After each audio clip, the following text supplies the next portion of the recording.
ગામના માણસો એકત્રિત થયા. બધાએ નક્કી કર્યું કે આપણા ગામની અંદર ઘણી બધી સુવિધાઓ છે, પરંતુ એક સુંદર મંદિર નથી, આપણે મંદિર બાંધીએ. ગામના લોકોએ ફંડ ફાળો એકત્રિત કર્યો અને રામજી મંદિરનું ખૂબ સુંદર નિર્માણ થયું. રામચંદ્ર ભગવાનની પ્રતિમા ત્યાં પધરાવવાની છે, પ્રતિષ્ઠા કરવાની છે. આપણી પાસે પૈસા હોય તો કદાચ મૂર્તિ ખરીદી શકાય, પરંતુ પ્રતિષ્ઠા આપણે ન કરી શકીએ. એવા પવિત્ર સંત હોય, ભગવાનના અખંડ ધારક સંત હોય, જે પથ્થરમાં પ્રાણ પૂરી શકે. ગામ લોકોએ મંદિર તૈયાર થઈ ગયું, પ્રતિમા આવી ગઈ છે, પરંતુ પ્રાણ પૂરી શકે એવા કોઈક સંતની પ્રતીક્ષા આ લોકો કરી રહ્યા હતા. એવામાં ગામને પાદરથી એક સંત પસાર થતા હતા. ગામ લોકોના જે આયોજકો હતા, સંચાલકો, એ બધા પેલા સંત મહાત્માની પાસે ગયા. સંતને વિનંતી કરે છે કે અમે ખૂબ સુંદર મંદિર બનાવ્યું છે, પ્રતિષ્ઠા વિધિ કરવી છે, પણ કોઈ સંત મળતા નથી. આપ કૃપા કરીને પધારો અને મૂર્તિમાં પ્રાણ પૂરી આપો. સંતનો દયાળુ સ્વભાવ હતો, ગુણિયલ હતા. એ પોતે ત્યાં પધાર્યા. મંદિરમાં પ્રતિષ્ઠા વિધિ ખૂબ જ ધામધૂમથી સંપન્ન થયો. એ પૂર્ણ થયા પછી મહાત્માએ પોતાની વાટ પકડતા હતા. આગળ ચાતુર્માસ પસાર કરવા માટે કોઈક સ્થાને જવાનું હતું. એ સમયે ગામના આયોજકોએ વાત કરી કે પ્રતિષ્ઠા વિધિ તો થઈ ગઈ, પરંતુ પ્રતિષ્ઠાની ઉત્સવની એક સભા પણ રાખી છે. એ સભામાં આપ આશીર્વાદ આપવા માટે પધારો, કંઈક પ્રવચન કરો, કંઈક સદ ઉપદેશ આપો. મહાત્મા પોતે ત્યાં પધાર્યા. સામે એ કુંદનપુર ગામની તમામ જનતા ઉપસ્થિત હતી, બેઠી હતી. દરેકના મનમાં ઈચ્છા હતી હમણાં મહાત્મા એ ખૂબ સુંદર કથા વાર્તા કરશે. મહાત્મા વ્યાસપીઠ ઉપર આરૂઢ થયા, માઇક્રોફોન ગોઠવાયા છે, સ્વિચ ચાલુ થઈ ગઈ. મહાત્મા કથા વાર્તાની શરૂઆતમાં મંગલાચરણ પછી પ્રશ્ન પૂછે છે, શું તમે બધા ભગવાનમાં માનો છો? ગામ લોકો વિચાર કરે છે કે મહાત્મા કેવા છે, ભગવાનમાં માનતા હોય તો જ ગામની અંદર મંદિર બનાવીએ ને, ભગવાનમાં માનતા હોય તો જ પ્રતિષ્ઠા માટે આપને બોલાવીએ ને. એટલે ગામ લોકોએ એક સાથે ઉત્તર આપ્યો, હા, અમે ભગવાનમાં માનીએ છીએ. જેવી આ વાત સાંભળી અને પેલા સંત મહાત્માએ માઇક્રોફોનની સ્વિચ બંધ કરી ઊભા થઈને પોતે રસ્તો પકડી લીધો. આયોજકો ગભરાઈ ગયા કે ભગવાનમાં માનીએ છીએ એવી વાત કરીને આ તો જતા રહ્યા. દોડતા દોડતા તેઓની પાસે આવ્યા, વિનંતી કરી, પ્રભુ કૃપા કરો, મહેરબાની કરી અને અહીંયા ઉપદેશ આપો, આટલા બધા લોકો એકત્રિત થયા છે. એ સમયે મહાત્માને અતિશય આગ્રહ કર્યો એટલે પાછા પધાર્યા. ફરીથી કથા વાર્તાનો પ્રારંભ કરતા પ્રશ્ન પૂછ્યો, શું તમે ભગવાનમાં માનો છો? ફરીથી આ જ પ્રશ્ન. ગ્રામની જનતાએ વિચાર કર્યો કે હા પાડી તો ઊભા થઈને જતા રહ્યા હતા, એટલે આપણે ના પાડીએ. એટલે બધા એક સાથે કીધું કે ના, અમે ભગવાનમાં માનતા નથી. આવો નામા ઉત્તર આપ્યો, છતાં પણ કથાકાર તો માઇક બંધ કરીને ઊભા થઈને જતા રહ્યા. આ લોકો ગભરાઈ ગયા, હા પાડીએ છે તોય જતા રહે છે, ના પાડીએ તોય જતા રહે છે. સંચાલક ફરીથી આજીજી કરવા ગયા, વિનંતી કરી, મહેરબાની કરીને પધારો, કંઈક ઉપદેશ આપો. ફરીથી બોલી લાયા, વ્યાસપીઠ ઉપર આરૂઢ થયા અને કથા વાર્તાનો પ્રારંભ કરતા પ્રશ્ન પૂછ્યો, શું તમે ભગવાનમાં માનો છો? ત્રીજી વખત આનો આ જ પ્રશ્ન. ગામના લોકોએ વિચાર કર્યો, હા પાડી તો પણ એ જતા રહ્યા, ના પાડી તો પણ જતા રહ્યા, તો હવે કંઈક વિચારીને ઉત્તર આપીએ. એટલે લોકો બોલ્યા, માનીએ ખરા, ન પણ માનીએ. આમ ક્યારેક માનીએ ને ક્યારેક ન પણ માનીએ, કંઈ નક્કી નહીં. અમારી અનુકૂળતાએ માનીએ ને અમારી પ્રતિકૂળતાએ ન માનીએ. આ જેવો ઉત્તર સાંભળ્યો અને કથાકારે બરાબર કલાક, 1.5 કલાક સુધી ખૂબ જ સુંદર કથા વાર્તા કરીને લોકોને રંજન કર્યા, ખૂબ સુંદર ઉપદેશ આપ્યો. કથા વાર્તા તો પૂર્ણ થઈ ચૂકી. પછી એ સંત મહાત્મા વિદાય લેતા હતા. ગામના આયોજકો મળવા ગયા, આભાર વિધિ પ્રગટ કરવા ગયા. પૂછ્યું કે હા પાડી તારે કેમ ચાલ્યા ગયા? એ કે જે ભગવાનમાં પૂર્ણપણે વિશ્વાસ ધરાવતા હોય, પૂર્ણપણે માનતા જ હોય, એને આશ્રય હોય, અનન્ય આશરો હોય, એને વાત કરવાની કોઈ બીજી અપેક્ષા, આશા મારે રાખવી ન જોઈએ, કોઈ જરૂરિયાત નથી, તો ના પાડી ત્યારે કેમ ચાલ્યા ગયા? જે ભગવાનમાં નથી જ માનતા, એ મારા ઉપદેશ કરીને જોઈનું પરિવર્તન ન થવાનું હોય તો એની આગળ પણ મારે સમય બગાડવાની કોઈ જરૂર નથી. જ્યારે હા ને ના મિશ્ર ઉત્તર આપ્યા ત્યારે આપ કેમ રોકાયા? કથાકાર પોતે બોલ્યા કે જે વ્યક્તિ હામાં પણ નથી, નામાં પણ નથી અને હા નાની મિશ્ર લાગણી છે, એના માટે જ કથા વાર્તા કરવી પડે છે. આપણા બધાનું પણ કંઈક આવું જ છે. હા ને ના ભેગું ચાલે છે. જેટલા આપણે કંઈ બેઠા છીએ ને બધા હામાં જનારા પણ નથી અને બધા પૂર્ણપણે નામાં જનારા પણ નથી. આપણે પ્રશ્ન પૂછીએ કે શ્રાવણ માસમાં પારાયણમાં આવીએ ખરા, ક્યારેક મોડું ઉઠાય તો ન પણ આવીએ. રવિ સભા ભરો ખરા, ભરીએ છીએ આમ તો મોટે ભાગે યોગી બાપાએ આજ્ઞા આપી છે એટલે, પણ ક્યારેક વેવાઈ જમાઈ આવી ગયા હોય તો ન પણ ભરીએ. ટીવીનું કેવું, બજારું ખાણીપીણીનું મોટે ભાગે ખાતા નથી, પણ કોઈકના લગ્નમાં ગયા હોય ને અતિશય આગ્રહ થાય તો લસણ ડુંગળીવાળું શાક ને દાળ બધું ખાઈ લઈએ. ખાઈએ ખરા ને ન પણ ખાઈએ. સહન શક્તિ કેવી, ક્યારેક સહન કરીએ ખરા અને ક્યારેક તો રિબાઉન્સ એને કરી દઈએ અને મારીએ પણ ખરા. આપણી એક સ્થિતિ રહેતી નથી, એટલે 1 મહિનાની આ પારાયણ કરવી પડે છે. આ પારાયણની સાચી ફળશ્રુતિ તમામ શ્રોતા હા નાની મિશ્ર લાગણીમાંથી અથવા તો નામાંથી એ હાથ તરફ ગતિ કરે. પૂર્ણપણે પરમાત્માનો દ્રઢ અનન્ય આશ્રય આપણને થાય. ભગવાનના જે ગુણો છે, રામચંદ્ર ભગવાન તેઓના પિતા શ્રી દશરથની અંદર જે અનન્ય નિષ્ઠા છે, સત્ય પાલનની દ્રઢતા છે, એવી કંઈ દ્રઢતા આપણા સૌના જીવનની અંદર પણ ઉદય પામે એના માટે આ કથા વાર્તા કરવામાં આવે છે. ગઈકાલે આપણે વાત જોતા હતા રામચરિત માનસની અંદર રામચંદ્ર ભગવાનને તેડવા માટે ભરત અયોધ્યાવાસી સાથે ત્યાં પધાર્યા, પરંતુ ભગવાનની મરજી ન જોઈ ભરત ભગવાનની પાદુકા લઈને પુનઃ અયોધ્યામાં પધારી ચૂક્યા. નંદીગ્રામની અંદર ભરત પોતે નિવાસ કરીને રહે છે. જમીનમાં ગર્ત તૈયાર કર્યો, ખાડો તૈયાર કરી ખાડામાં પોતે દર્ભની પથારી પર સૂએ છે. જ્યાં સુધી મારો ભાઈ જંગલમાં કષ્ટ સહન કરશે, મારો ભાઈ ફળ ફૂલ ખાઈને રહે, ત્યાં સુધી સારા પકવાન કે ભોજન કે સારી સવલત એ હું ન ભોગવી શકું. નહીં ભુવન ભરત સમ કોઈ ભાઈ, આ પૃથ્વી પર ભરત જેવો કોઈ ભાઈ નથી. એવા અનન્ય ભરતની વાતો એ આપણે ગઈકાલે સાંભળી હતી. રામ લક્ષ્મણ ને સીતા એ ચિત્રકૂટની અંદર નિવાસ કરતા હતા. ત્યાંથી હવે આગળ વધે છે, દંડક અરણ્યની અંદર પોતે ગતિ કરે છે. ત્યાં પોતે પંચકુટીની અંદર પંચવટીમાં ત્યાં પધાર્યા છે. સરસ મજાની કુટીર, એક રામ અને સીતા માટે, બીજી લક્ષ્મણ માટે લક્ષ્મણજીએ તૈયાર કરી છે. એકવાર રામ અને લક્ષ્મણ પોતે નિરાતે બેઠા હતા, કોઈ વિશેષ કામ ન હતું. એ સમયે લક્ષ્મણ પોતે રામચંદ્ર ભગવાનને પ્રશ્ન કંઈક પૂછી રહ્યા છે. અધ્યાત્મ માર્ગનો કંઈક પ્રશ્ન જે સાધકના મનમાં ઉદ્ભવે એવો કંઈક પ્રશ્ન લક્ષ્મણ એ રામચંદ્રને પૂછે છે. મોહી સમુજાઈ કહું સોઈ દેવા, સબ તજી કરઉં ચરણ રજ સેવા. મોહી સમુજાઈ કહું સોઈ દેવા, સબ તજી કરઉં ચરણ રજ સેવા. કહું જ્ઞાન વિરાગ અરુમાયા, કહું સો ભગતિ કરું જે હિદાયા. કહું જ્ઞાન વિરાગ અરુમાયા, કહું સો ભગતિ કરું જે હિદાયા. લક્ષ્મણ રામચંદ્રજીને પ્રશ્ન પૂછે છે, હે પ્રભુ, જ્ઞાન શું, વિજ્ઞાન શું, માયા શું, ભક્તિ શું, એ બધા જે કઈ શબ્દો છે, શબ્દનું તાત્પર્ય, એનો અર્થ તમે મને યથાર્થ સમજાવો. એમાં લક્ષ્મણ પહેલો પ્રશ્ન પૂછે છે, માયા કોને કહેવાય? ઘણીવાર માયાની આપણા મનમાં સ્પષ્ટતા નથી હોતી. ઘણા લોકોની માનીનતા હોય છે કે સ્ત્રી એ માયા છે, પરંતુ સ્ત્રી એ કોઈ માયા નથી.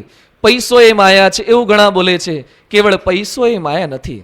ભગવાન સ્વામિનારાયણ ગરડા પ્રથમના પહેલા વચનાવૃતની અંદર કહે છે, લખે છે કે ભગવાનની ભક્તિ કરતા જે પદાર્થ કે વ્યક્તિ આડું આવીને આવરણ કરે એ તમામ વસ્તુ કે વ્યક્તિ એ બધા જ માયા છે. સ્ત્રીને ભગવાનની ભક્તિ કરવી હોય એની અંદર પુરુષ જો આડા આવે તો પુરુષ માયા બની જાય છે. પુરુષને રવિસભામાં ભગવાનની ભજન ભક્તિ કરવી હોય, સ્ત્રી વિઘ્નરૂપ બને તો સ્ત્રી માયા બને, સંતાન નડતરૂપ થાય તો સંતાન માયા બને. કોઈક વસ્તુને આધારે ભગવાનનો સંબંધ છૂટી જાય તો જે તે વસ્તુ એ માયા બની જતી હોય છે. અહીંયા ભગવાન માયાની વ્યાખ્યા આપે છે, માયાના લક્ષણ જણાવે છે. ઘણીવાર માયા માયા કરીએ પણ માયા શું એ ઘણીવાર આપણને ખબર હોતી નથી. જેમ કહે છે ને, બિલ્લી આવે તો ભાગ જાના.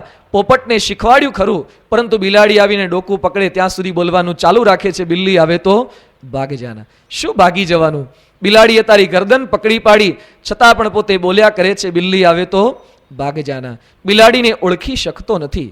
એમ માયાથી મારે તમારે બધાએ મુક્ત થવાનું છે. પણ માયા શું છે એની વાત રામચંદ્ર ભગવાન લક્ષ્મણજીને સમજાવતા કહે છે, मैं अरु मोर तोरे तई माया, जेहि बसकीने जीवन काया. मैं अरु मोर तोरे तई माया, जेहि बसकीने જીવનિકાયા. હે લક્ષ્મણ મય અરુ તોર, મારું હું અને મમત્વ એ માયા છે. અહમ અને મમત્વ અંત્યના 39મા વચનાવૃતમાં ભગવાન સ્વામિનારાયણે પણ આ જ માયાનો ઉલ્લેખ કર્યો છે. અહમ ભાવ, માણસ માત્રના મનની અંદર હું કંઈક છું એવી ભાવના સતત રહ્યા કરતી હોય છે. પાઠ્ય પુસ્તકમાં જ્યારે નાના હતા ત્યારે કવિતા મોટે ભાગે આપણે બધા ભણેલા હોઈશું. કબૂતરોનું ગુ ગુ ગુ, કબૂતરોનું ગુ ગુ ગુ, ઉંદર ચકલા ચૂ ચૂ ચૂ, છછુંદરોનું છું છું છું, બમરા ગુંજે ગુ ગુ ગુ, કુંજનમાશી કક્કાવારી, હું કુદરતને પૂછું છું, ગોળ સમો ગુગવાટા કરતો માનવ બોલે હું હું હું. દરેકના કંઈક નાદ છે. માણસનો નાદ હું હું અને હું છે. અહમની વાત છે. સંસ્કૃતમાં જે 7 વિભક્તિ આવે ને 8મી સંબોધન વિભક્તિ આવે છે એમાં પહેલેથી શરૂ કરીને અહમ, મામ, મયા, મહિયમ, મત, મમ અને મેં. મારી અંદર બધું. અહમ એટલે હું, મામ એટલે મને, મયા એટલે મારાથી, મત મહિયમ એટલે મારા માટે, મત એટલે મારા થકી, મમ એટલે મારું અને મેં મારા માં. સતત દરેક વિભક્તિની શરૂઆતની અંદર જ કંઈક અહંકારની ભાવના એ માણસના મનની અંદર રહી જાય છે. માણસ અહંકારનો ત્યાગ કરી શકતો નથી. એ માનરૂપી માયા ખૂબ મોટી છે. આઈ એમ સમથિંગ એ દરેક માણસના મનની અંદર ઊંડે ઊંડે રહ્યા કરે છે. જુલિયસ સીઝરની વાત આપણે કરી હતી. બહુ મોટા બેતાજ બાદશાહ થઈ ગયા. એકવાર કેટલાક આક્રમણખોરો આવ્યા અને જુલિયસ સીઝરને ઉપાડી ગયા. જુલિયસ સીઝરને છોડવા માટે કંઈક પૈસાની માગણી કરવાની હતી. આજથી કેટલાય વર્ષો પહેલાનો આ પ્રસંગ છે. એટલે છોડાવવા માટે 11,000 રૂપિયાની, 11,000 સોના મોરની માગણી એ ચોર લોકોએ કરી. જુલિયસ સીઝર સાંભળતા હતા કે મને છોડવા માટે 11,000 સોના મોરની માગણી કરે છે. એ વખતે સીઝર પેલા ચોર લોકોને કહે છે કે આટલી ઓછી માગણી ન કરો, પછી મારું માન શું રહેશે? ઓછામાં ઓછા 25,000 સોના મોરની માગણી તો કરો. છૂટવાનું છે છતાં પણ માણસના મનની અંદર માનની ઈચ્છા સતત રહ્યા કરે છે. અમેરિકાની અંદર એક મોટા સાહિત્યકાર થઈ ગયા, જેરેમી બેન્થોન એનું નામ હતું. એ માણસ મૃત્યુ પામ્યો. પછી એક યુનિવર્સિટીમાં એણે કરોડો રૂપિયાનું ડોનેશન આપ્યું હતું પહેલા, પણ શરત શું મૂકી હતી કે હું મરી જાઉં પરંતુ મારું શબ સાચવી રાખવાનું અને મારી પુણ્યતિથિએ લોકોને બતાવવાનું કે આ વ્યક્તિએ આ કોલેજની અંદર આટલા રૂપિયાનું દાન આપ્યું હતું. મર્યા પછી પણ માનની ભાવના, માન છોડી શકાતું નથી. ઇંગ્લેન્ડની રાણી વિક્ટોરિયા થઈ ગયા. એને બાળપણથી કોણ જાણે દ્રઢ થઈ ગયું હતું કે સવારે હું જાગી અને પૂર્વ દિશામાં જોઉં તો જ સૂર્ય ઉગે. આવી પણ માનીનતા માણસના મનમાં અહંકાર. અને રોજ પથારીમાંથી જાગ્યા પછી બારી બાજુ જાય અને અડધો કલાક સૂર્ય સામે જોઈ રહે. સૂર્ય ઉગ્યો ન હોય ત્યારથી આકાશ સામે, ક્ષિતિજ સામે જોઈ રહે અને ધીમે ધીમે સૂર્ય ઉગે પછી એમ માને કે હું જોઉં છું તો જ સૂર્ય ઉગે છે. રોજ એનો આ ક્રમ રહેતો હતો. કેવો કેવો અહંકાર એ માણસના મનની અંદર હોય છે. ચીનના બાદશાહ થઈ ગયા શી હવાંગટી, ચીનના બાદશાહનું નામ છે. એણે નક્કી કર્યું કે દુનિયાની કથા એ મારા કુટુંબની વાતથી જ શરૂ થવી જોઈએ. આ દુનિયામાં કોઈ રાજાના ક્યારેય ગુણગાન ન ગવાવા જોઈએ. એ માણસે જેટલો કંઈ ચીનનો ઇતિહાસ હતો, જેટલા કંઈ ગ્રંથો હતા, શિલાલેખ હતા, બધા જ તોડી નાખ્યા. ગ્રંથ માત્ર બાળી નાખ્યા. બચવા માટે કેટલાક ઋષિમુનિઓ, ત્યાંના માણસો એ દિવાલમાં ગ્રંથ ચણી દેતા હતા. માણસના મનમાં કેવી અહંકારની ભાવના કે દુનિયામાં ભવિષ્યમાં લોકો નામ લે તો એક જ રાજા પૃથ્વી પર થયો છે, એ મારું જ નામ આવવું જોઈએ, બીજા કોઈનું જ નામ એ ક્યારેય ન આવવું જોઈએ. આવી અહંકારની ભાવના એ સતત રહી જાય છે. નામ ભૂલાઈ જાય, નામ ચૂકાઈ જાય એ વખતે પણ અહંકારનો અંકુર ફૂટતો હોય છે. થોડાક વર્ષો પહેલા અહમદ શાહ, જેણે અમદાવાદ શહેરની રચના કરી, એ અમદાવાદ શહેરની રચના કરતા હતા અહમદ શાહ, એ પેલો બેગડો ત્યાં. અને એ વખતે ઘણા બધા કિલ્લા, અંદરનો કોટ વિસ્તાર આપણે જોઈએ છે. અને દિવાલ ચણે ને સાંજ પડે દિવાલ હેઠી પડી જાય કોઈક વિસ્તારની. ફરીથી પ્રયત્ન કરે, સાંજે ફરીથી પાછી એ દિવાલ જમીન દોસ્ત થઈ જાય. પેલાએ વિચાર કર્યો કે ચણતર તો મજબૂત છે, અત્યારની જેમ બધી કઈ રેતી તો વાપરી નાખતા નથી, સિમેન્ટ તો સારો વાપરીએ છે, છતાં પણ શા માટે આ પડી જાય છે? એ વખતે કોઈકે વાત કરી, પેલો બાવો સામે બેઠો છે એને રાજી કરો, એને પૂછો, એ કંઈક કુરાજી થતો લાગે છે. એની પાસે ગયા, બાવાનું નામ પૂછે, એનું નામ હતું માણેકનાથ. એ માણેકનાથ સાદડી સીવતો હતો અને સવારથી સાંજ સુધી સાદડી સીવે અને પછી સાંજ પડે બધી સાદડીના વાર પેન વેફ્ટ હોય ઊભા ને આડા દોરા એ ખેંચી નાખે એટલે બધી સાદડી વિખાઈ જાય અને સાથે સાથે પેલી દિવાલ પણ હેઠી પડી જતી. કંઈક ચમત્કારી શક્તિ એની પાસે હતી. પેલો રાજા એની પાસે જાય છે કે શા માટે અમારી દિવાલ તોડી નાખો છો? એ કે આટલું મોટું અમદાવાદ શહેર બનાવે છે પણ ક્યાંય મારું નામ રાખ્યું છે કે નહીં? મારું નામ તો તું રાખતો નથી, એ દિવાલ હું ચણવા નહીં દઉં. ત્યાર પછી રાજાએ સંકલ્પ કર્યો અને માણેકનાથ ઉપરથી માણેક ચોક એ નામ રાખવામાં આવ્યું. આવા બધા ઘણા સત્સંગમાં પણ માણેકનાથ જેવા હોય છે. મારું નામ ના આવે તો દિવાલ પાડી દઈએ, અમારું નામ આયોજનમાં ક્યાંક ને ક્યાંક આવવું જ જોઈએ. એ સત્સંગના માણેકનાથ છે, એનું નામ લેવું જ પડે હાર તોરામાં. જો ભૂલી ગયા હોય તો સંતોને ને પ્રમુખ સ્વામી મહારાજ સુધીને ગભરામણ થઈ જાય કે આનું નામ રહી ગયું છે, હવે ચોક્કસ સત્સંગમાંથી કંઈક પડી જશે. આવા માણસો પોતાનું માન એ છોડી શકતા નથી. અહંકારની ભાવના સતત રહ્યા કરતી હોય છે. એકવાર પરમ પૂજ્ય પ્રમુખ સ્વામી મહારાજ પાસે એક વ્યક્તિ આવ્યા, બહુ મોટા મિલ માલિક હતા, અને સ્વામીજીને કહે છે, સ્વામીજી આઈ વોન્ટ પીસ, મારે સુખ અને શાંતિ જોઈએ છે. ઇંગ્લિશમાં બોલ્યા. સાથે સેવક સંતો હતા. સ્વામીજીએ સેવક સંતોને વાત કરી, એ ભાઈને કહો કે પેલા આઈ ઉપર ચેકડો મારે, વોન્ટ ઉપર ચેકડો મારે, પછી પીસ એની જાતે મળી જશે. આઈ એટલે અહંકારની ભાવના, વોન્ટ એટલે આશા, તૃષ્ણા, કામના. આઈ અને વોન્ટ જો ટળી જશે ને પછી તો પીસ તો આપણી પાસે પડેલી જ છે. એ અહંકાર છોડવાનો છે. સાથે સાથે મમત્વ, અહમ રૂપી માયા, મમત્વ રૂપી માયા. ધૃતરાષ્ટ્ર જેમ ગીતાની અંદર પોતે બોલે છે, મામ કાહા, મારા દીકરાઓ. પાંડવો પણ એના જ ભાઈના દીકરા હતા, છતાં પણ મામ કાહા પોતાના પુત્રો માટે વાપરે છે. નિજનું કરી જે મનાય છે, ક્ષય થાતા દિલ દુઃખ થાય છે. જેમાં મમત્વની ભાવના હશે એમાં અચૂક દુઃખ થશે. આપણે રોજ સવારે છાપું ખોલીએ અને સમાચાર આવે કે મહેસાણાના રોડ પર થયેલો ગમખ્વાર અકસ્માત, એક ટ્રકે કેટલાક બાળકોને કચડી નાખ્યા, અને તરત આપણે ટ્રકવાળાને દોષ દઈશું, સાથે સાથે પેલા બાળકોને દોષ દઈશું. ચા પીતા પીતા સમાચાર વાંચતા જઈએ અને એટલો બધો કંઈ ફડકો એ હૃદયમાં થતો નથી. પણ ખબર પડે કે તમારો કોઈક સગો મૃત્યુ પામી ગયો અથવા તો તમારા દીકરાને કંઈક ઈજા થઈ તો તરત આપણે ઊંચા નીચા થઈ જવાય છે. મમત્વ, મારાપણું, પોતાની ભાવના, એટલે દુઃખ એ સતત થયા કરે છે. જન્મ મરણનું કારણ પણ આ મમત્વ છે. આ પૃથ્વી પર જ્યારે આપણે પધાર્યા ત્યારે પૃથ્વી પર બાળક જન્મ લે છે, એનું જે પ્રથમ કપડું હતું એને પણ ખિસ્સું નહોતું, અને જ્યારે મૃત્યુ પામે છે અંતિમ જે કપડું છે એને પણ ખિસ્સું નથી. આ શીખવે છે કે જન્મ્યા ત્યારે કંઈ લીધા વગર આવ્યા હતા, મૃત્યુ પામીશું ત્યારે પણ કંઈ લીધા વગર જવાના છે. સિકંદરે પોતાનું ફરમાન બહાર પાડતા શું લખ્યું છે? મારા મરણ પછી બધી મિલકત અહીં પધરાવજો, મારી નનામી સાથે એ કબ્રસ્તાનમાં લાવજો.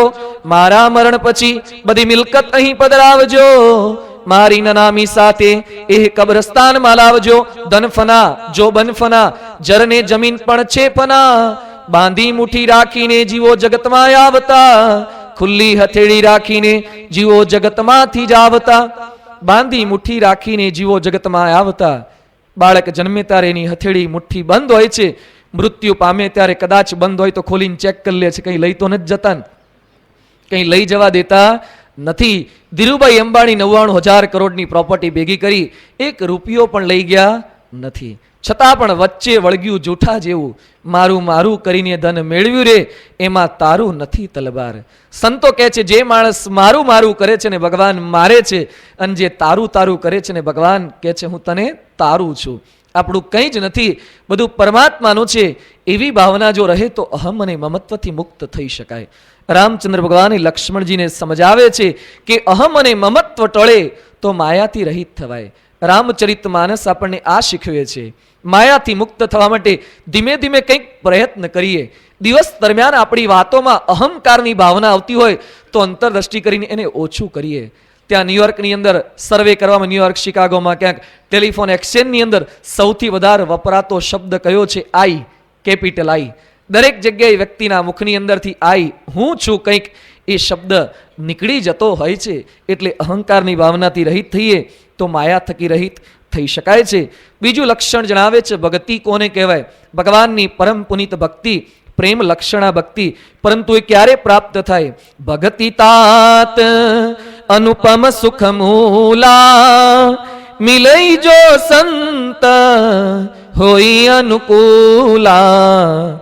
ભક્તિ તાત અનુપમ સુખ મૂલા, મિલઈ જો સંત હોય અનુકૂલા. જો સંત અનુકૂળ થાય તો એવી ભક્તિ દરેકના હૈયામાં ઉદય થાય છે. જેના હૈયામાં ભક્તિ ઉદય થાય એના લક્ષણ સાથે શું છે? મમ ગુણ ગાવત પુલક શરીરા, ગદગદ ગીરા નયન બહ નીરા. ભગવાનની ભક્તિના લક્ષણ આ છે.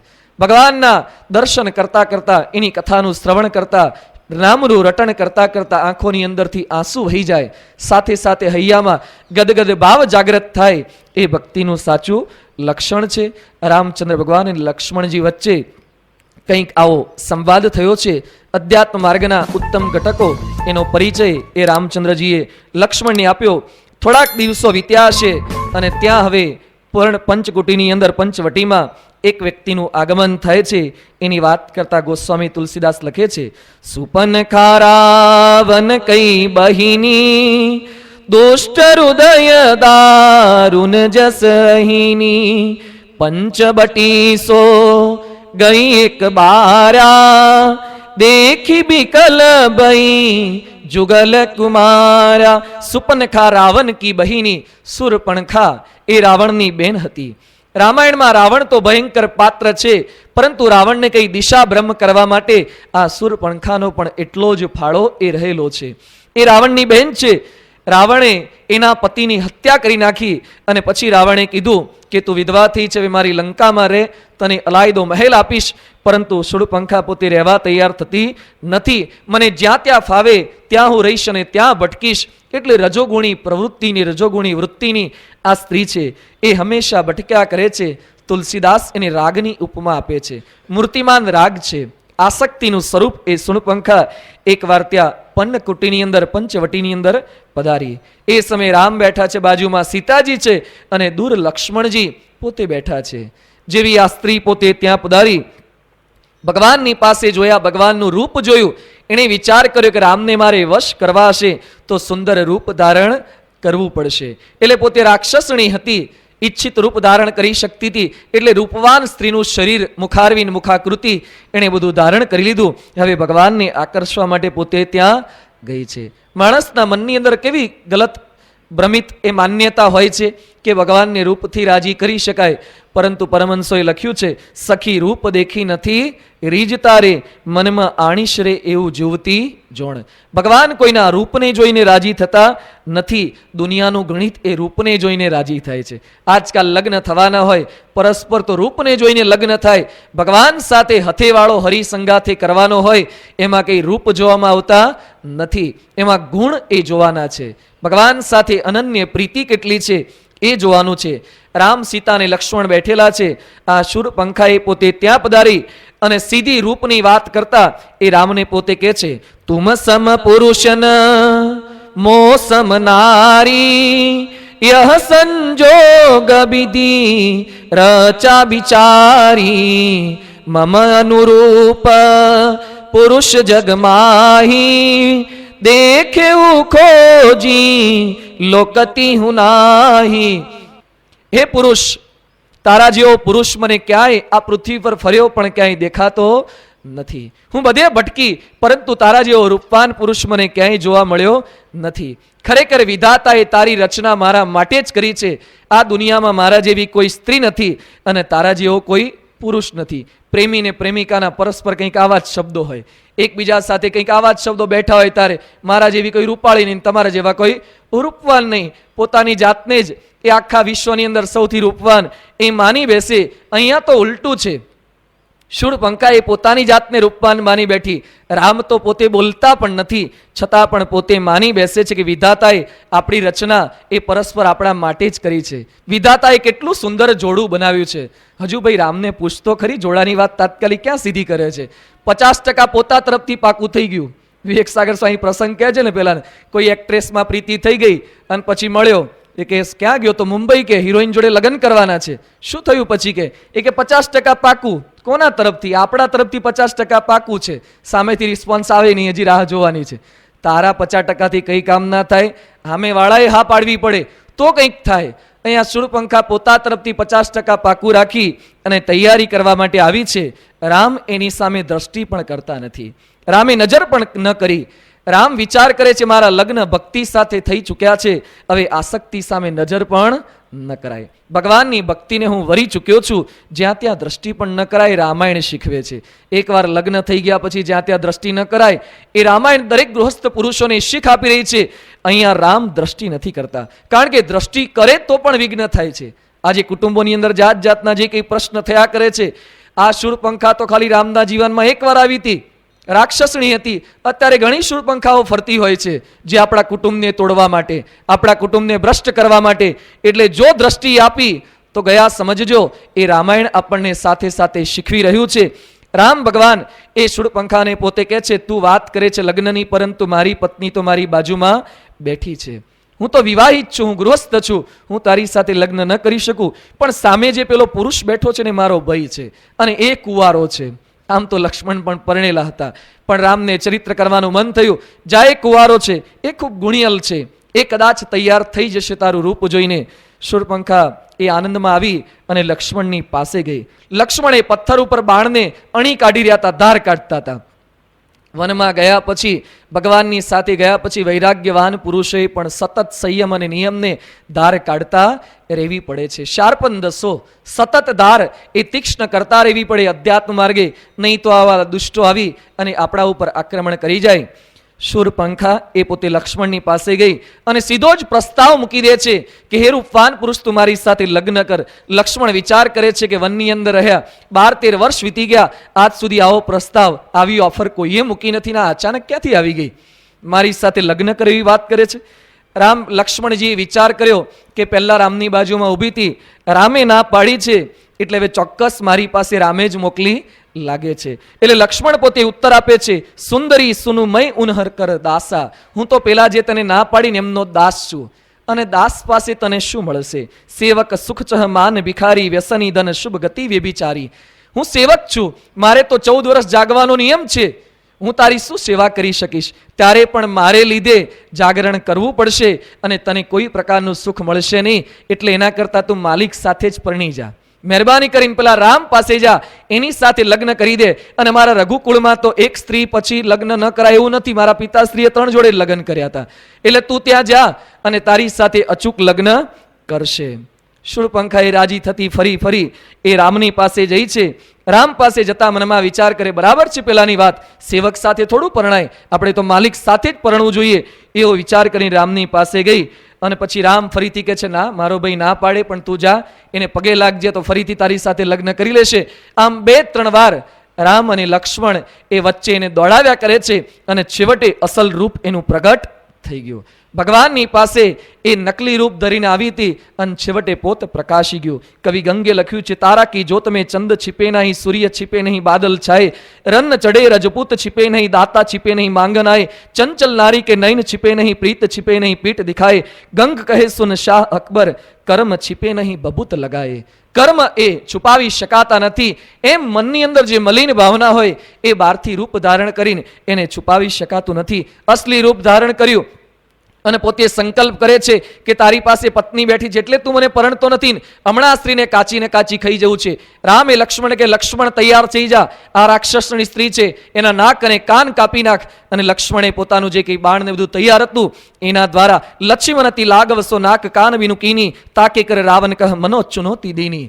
લક્ષ્મણે એ આ શૂળપંખાના નાક અને કાન કાપી અને એના હાથમાં આપી દીધા. અને પછી કહે છે, આજ પછી અહીંયા ભૂલી ન પડતી, નહીં તો મસ્તક પણ તારા ધડ પરથી જુદો થઈ જશે.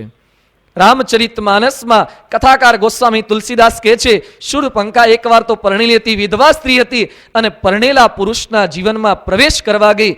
કોઈક વિવાહિત પુરુષના કુટુંબમાં પ્રવેશ કરવા ગયા તો સમજો કે નાક કાન સ્ત્રીઓના પણ કપાવાના. આજે નાક કાન કપાશે એટલે આપણા નાક કાન કપાઈ જાય ને હાથમાં આપે એવું નહીં બને, પરંતુ સમાજમાં મસ્તક દેખાડવા જેવું ન રહે એ પણ નાક કાન કપાયા બરાબર જ છે. શૂરપંખાએ કોકના ઘરમાં પ્રવેશ કરવાનો પ્રયત્ન કર્યો તો નાક કાન કપાયા. એટલે રામચરિતમાનસ આપણને આ શીખવે છે. શૂરપંખા ગુસ્સે થતી થતી એ પોતે ત્રાસ પામતી પામતી એ પોતાના ભાઈઓ ખર અને દૂષણ પાસે દોડી ગઈ છે. ભાઈના ચરણોમાં પડીને આજીજી કરે છે, તમારા જેવા ભાઈ જીવતા હોય ને મારી આ હાલત શા માટે થઈ? અત્યાર સુધીના રક્ષાબંધને રાખડીઓ બાંધી એનું શું વળતર મને મળ્યું? જે કંઈ રાખડીઓ તમને બાંધતી હતી મારી આટલી રક્ષા તમે ન કરી શકો? અને ખરેખર ખર અને દૂષણ પોતે કહે છે કે શું થયું પણ તું વાત તો કર. એક જંગલની અંદર એક સુંદર સ્ત્રી છે, એની સાથે 2 પુરુષો છે, એણે મારી આ હાલત કરી નાખી છે. તમે તમારા બળનું હંમેશા અભિમાન કરો છો, પણ એ પુરુષની સામે તમે પધારો તો ખરા. એના બળની તુલનામાં કોઈ આવી શકે એવો પૃથ્વી પર કોઈ પુરુષ પાક્યો નથી. ખર અને દૂષણને પોતાનો અહંકાર ગવાયો. ચાલ તું આગળ ચાલ, અમે તારી પાછળ આવીએ છીએ. ખર અને દૂષણની 14,000ની સેના હતી, એને લીધી. આગળ શૂળપંખાને રાખી છે. કોઈ પણ સારું કામ કરવું હોય તો નાકવાળાને આગળ રખાય, અને તો નાક કાન કપાઈ ગયેલીને જ આગળ રાખી. હવે શું થવાનું? હવે તો બધાના નાક કાન કપાવાના ને. આગળ શૂળપંખાને રાખી છે, એ બતાવે છે, અને રામ પાસે જઈને પછી કહે છે, જો પેલો સામે ઊભો એણે જ મારા નાક કાન કાપ્યા. એની બાજુમાં જે જ્યેષ્ઠ ભાઈ